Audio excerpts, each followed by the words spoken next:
guys, and welcome back to the channel. So today I'm going to be doing talking to you about what should you dispute when it comes to your credit, right? All right, so we're going to talk about tricks, tips when it comes to credit and disputing it. All right, so let's go over. I jotted some stuff down on my notebook, and that's what I'm going to be bringing back and forth to you guys. But yeah, so let's talk about it. What is a credit card? What is a credit dispute?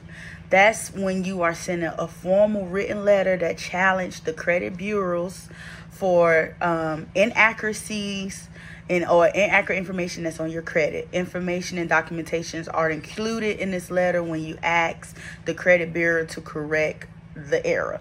So basically, you'll get you a little book. Let's say, first of all, free annual credit report every year allow you to download from all three. You can request it, have it mailed out to you, or you can download it to your computer. I download mine every year, and my wife's. So with it being said, different things that you can dispute. When you download it, you can literally go to those sections. When you're going through each section, you're looking at addresses you had that you're currently not using. This need to be a complete report of what you currently have. It don't have to have all the old stuff just lingering on. Remember, different accounts have timelines where they can be on there and then they can be removed. Some stuff you would sit there and be like, okay, I need this off because it's reflected negatively. And some stuff is like, I wanted to stay on because it's, you know, showing my history of 10 years paying on X, Y, and Z. So let's go over what you can dispute. So things that you can dispute are inaccurate personal information, accounts that's not yours, inaccurate balances, late payments that weren't late, which I experienced that, hard inquiries you didn't approve, and collections. Okay, that's mainly the main ones that you really hit. There's some other stuff. Let me think. That's mainly like the main stuff. You know what I'm saying? Yeah. Like you may say, Jasmine, can I take off an eviction? It depends on how long, when it was put up there, how long it's been there to, you know, differentiate if you should dispute it or not.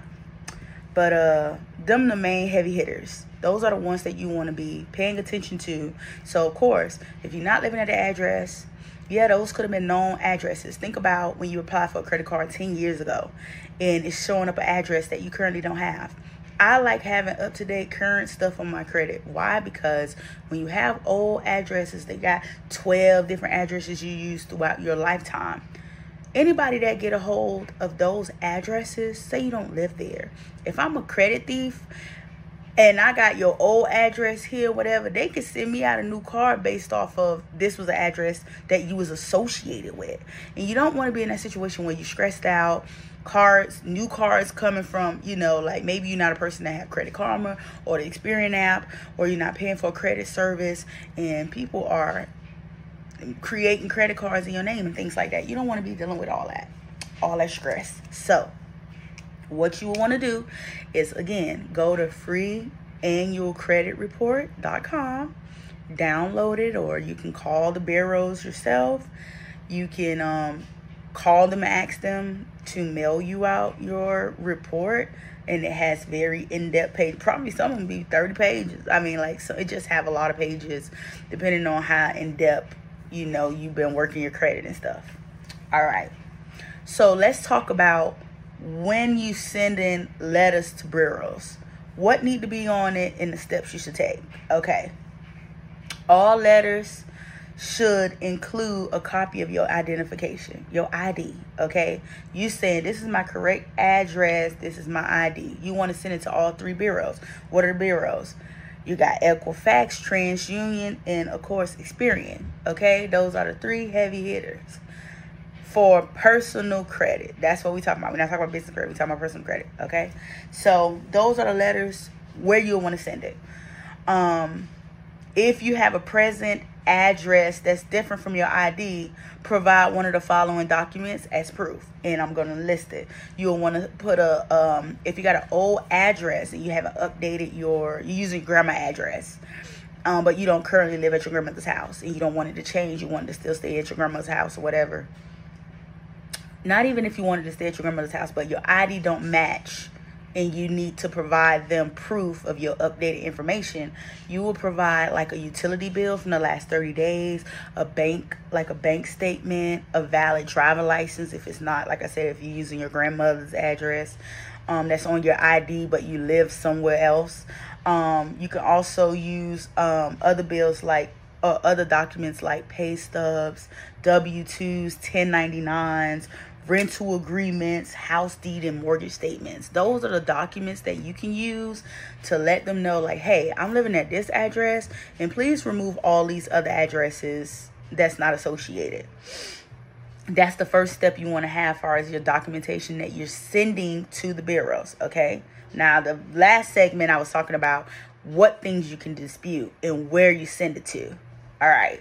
The second thing you want to have when you're sending out the letter, when you're creating the letter, is make sure that you send in a dispute letter via certified mail, guys.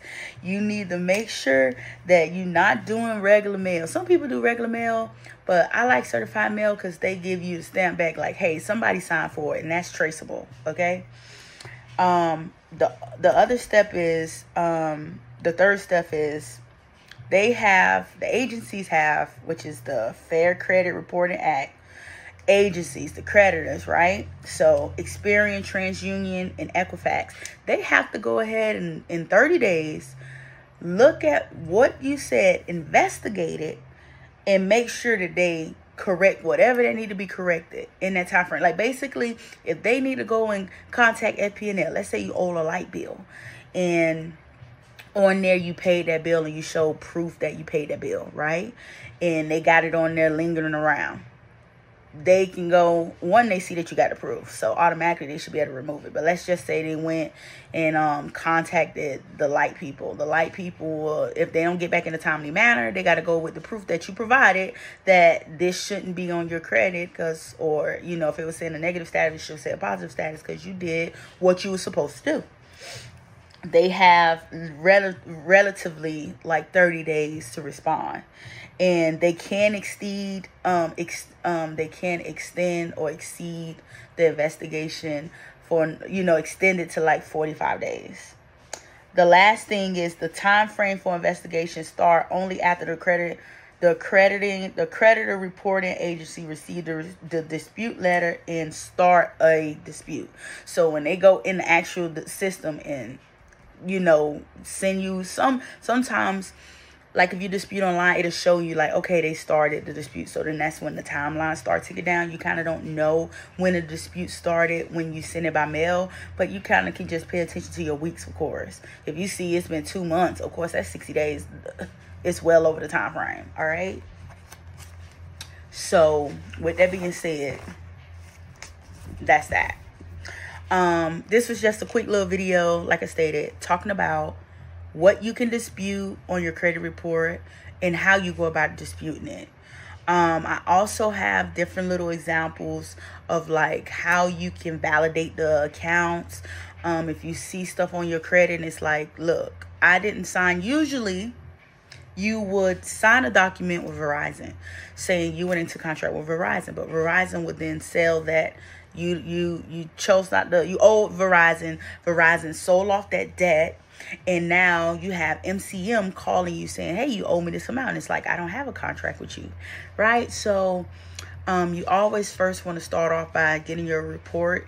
Then after you get your report, you want to go ahead and verify, do a validation of the account. Make sure that they got the accurate account, that belongs to you. And then you start going through these other steps that I mentioned in another video. Thank you guys so much for liking this video, subscribing to this video. Subscribing to the channel. If you haven't subscribed to the channel and you want to hear more information, please drop a comment down below what information you want to know about regarding credit, if I didn't touch up on it. I can also put like examples of what, like, you know, validation letters are in case you want to use one, print it out, put your information in those different blanks, and then you can, you know, just set yourself up for success.